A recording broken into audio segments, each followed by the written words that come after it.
My latest two watches have just arrived. I ordered them from a company called MERKUR in China. This watch I didn't really expect to order. I saw it on the website while I was ordering this watch. This is the watch I went there to buy, and then I saw the other one. There is a full review on this. If you just click the link there, and it'll take you to that one, or I'll leave it down below. So I've just got the watches today, so by the time this watch video comes out, I would have already been wearing this one and done a review of it. So this is the other one that I got, and I just liked it for a couple of reasons. I do like this box, by the way. It's a very Breitling-esque type. Now this is my Breitling case that I've had for probably about 20 years now, I think. And this is theirs, but if you look at the size of it, so you've got one from a Swiss brand, where watches cost thousands, and then you've got one from China, which doesn't cost so much. So this is the watch. So it's basically a tuna, not tuna, sorry, a turtle. There's so many names for Seikos nowadays. So I got the orange one instead of a black one because I already have a SKX and a turtle and other ones. So I thought I would try this one. And one of the other reasons is I'm considering getting a Doxa with an orange dial. And I've never had a watch with an orange dial before, so I thought this could be a good opportunity to buy this one and see what it's like if I like the orange dial. Let's unpeel this and take a look at it. Now this watch company actually makes watches for other brands, micro brands.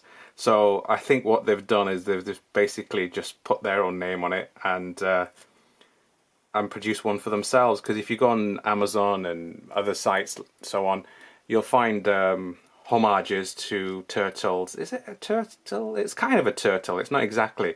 I don't have my turtle here to hand, but when I do the full review and the video, I'll compare the two.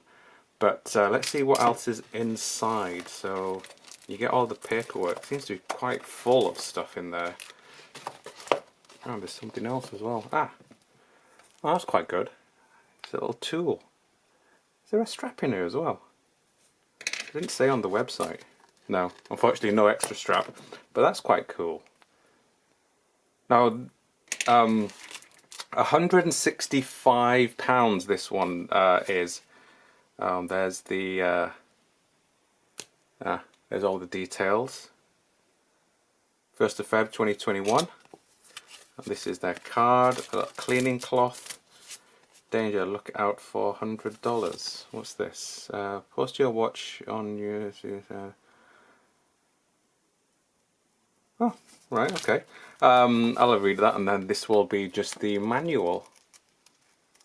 I think fairly simple to know, but I mean, I'm impressed. To be honest, I'm really impressed with the fact that I've only paid this amount of money for it. It's pretty good. That's a bit stiff, but I like the case. And the case I'll probably use for some other watches. But yeah, I'll see what it's like over the next few weeks or so, and then give you my initial thoughts on the watch afterwards. But yeah, seems to be quite nice, quite well finished. Now, is this? Apparently, that's ceramic.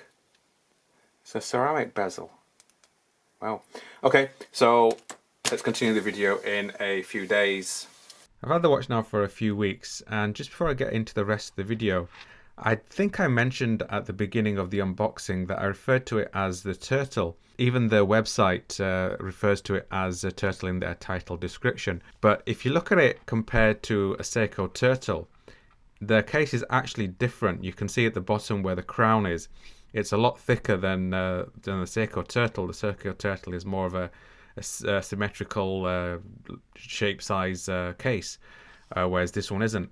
Now what this is actually the exact same as the Seiko SPB153, also known as the Willard. Now for me, that's not really such a big deal. I didn't really buy it because it's a turtle shape.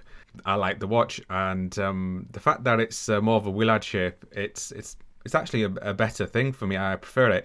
The Willard is currently for sale in England for about £1,200 at a Seiko dealer.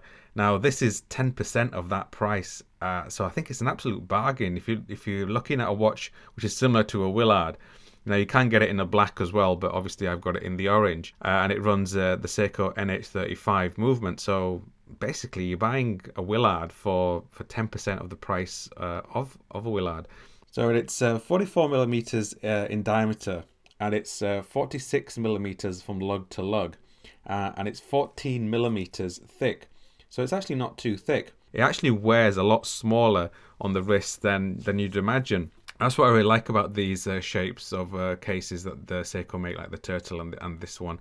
I've never had a Willard in my hand, and I don't really expect to buy one. I think they're a bit overpriced. So to get this, I'm really pleased with that. It has a sapphire crystal, a domed sapphire crystal, which is great, I guess. For me, I don't mind the Seiko crystals that they use, their own proprietary crystals, the Hardlex. It's not such a big deal. I know a lot of people prefer to have a sapphire crystal more than their proprietary, but this one does have a sapphire crystal if it bothers you. Now it comes on this rubber strap, which is probably one of the most comfortable rubber straps that I've ever worn. On the back of the strap, you've got these ridges which grip the back of your wrist, and it stops the watch from flinging around on your wrist. I really like that. I do like this strap a lot, but I've not been wearing it on this strap. If you see how soft it is, it stretches. The reason I don't wear it on this strap is because of these ridges. I don't like this pattern on the strap. I would wear it on this strap otherwise, but I just don't like that at all. So I've been wearing it on several different types of straps, rubber straps. I've looked at the ones that I've got. I'm still sort of deciding what type of strap I want to wear in it permanently, but it's been constantly changing from rubber to leather. The strap does have quick release pins, but because it's so thick, you can't actually get your finger into there to open it. So you will need a tool to actually take the pin out, but it's fairly simple. This is the strap I'm currently wearing the watch on. Now I did have it actually on a orange ISO strap, but I felt it was a bit too much. It was a bit too orange. For me, it didn't work. But I know a lot of people do prefer to have the same color dial and strap together. It has a bidirectional 180 click bezel. Now I say click, but it actually sounds more like a ratchet sound. If you listen to the sound it makes, it sounds more to me like a ratchet than an actual click, but it's still solid. There's no back play to speak of, and you see when it does go back, it springs straight back to the position it was before, and it actually does line up exactly. Now Seiko fans will know that Seikos are very well known for having misaligned chapter rings, so this one does actually line up, which is quite impressive. Now the bezel is a ceramic bezel. I'm personally not a fan of ceramic bezels. I do prefer bezels which kind of age with the watch, which get scratched and which get dented. I've got a very old Seiko, and it's got dents and scratches, and it just adds to the watch's personality, I think. This is just going to stay exactly the same.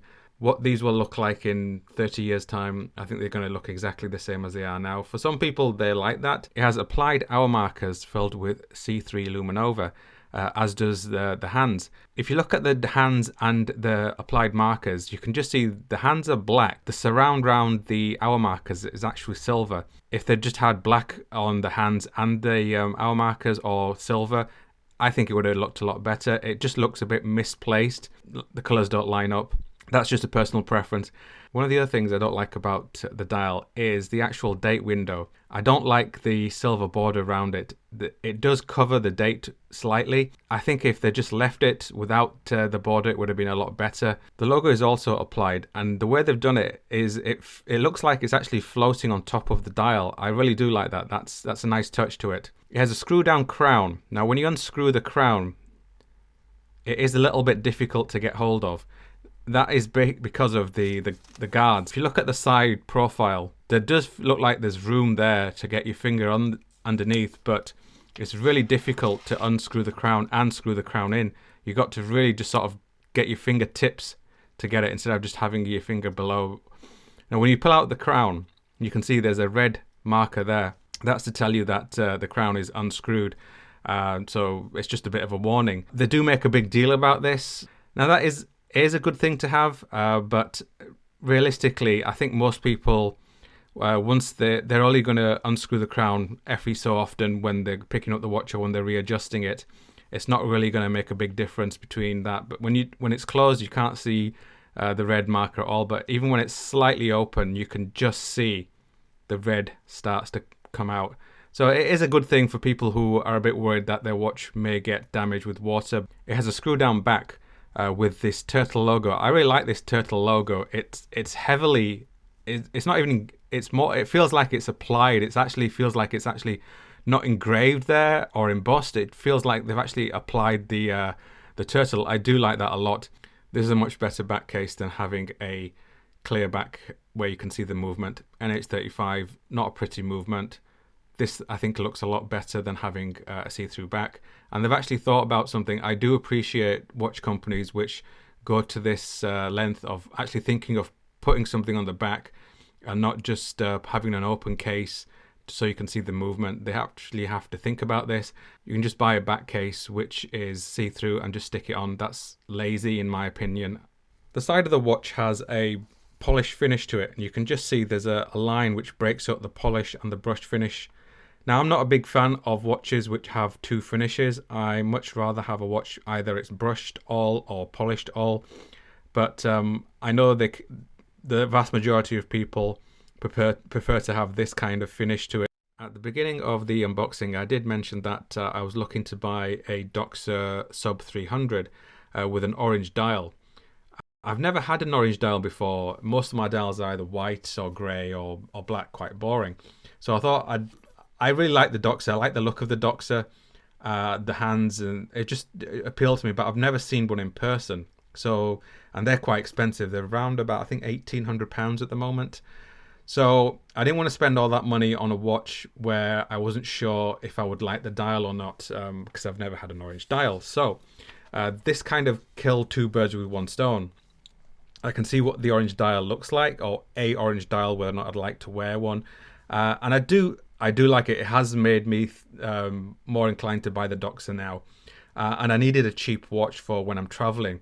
When I go traveling, I don't have to worry about the watch being lost or stolen. So to have a watch which is just like a couple of $100s, and if it gets damaged, it doesn't matter. If it gets stolen, it doesn't matter. And when you're at the airport, you got to take your watch off when you go through security. So you put your watch in the little basket. It goes through, and you could be standing on one side, and the watch and your other belongings have gone through, and you don't know who's on the other end. They could pick up your watch and walk away with it. So if you've got like a £2,000-3,000 watch, somebody could just simply pick it up and walk away with it, and you'd be none the wiser who took it. So to have a cheap watch for me when I'm traveling is ideal, and this is perfect for that. So I will be getting the Doxa probably in the next few months or so, and I will do a video about that. I might do a comparison with this and the Doxa, but I will be doing a comparison with these two. I think they are so similar. I've just got to do a comparison with them. I do like this. This is the one I usually take when I'm traveling, but it's something nice to have a bit of a change. So I'll do a video of the comparison in the next few weeks, so stay tuned for that one.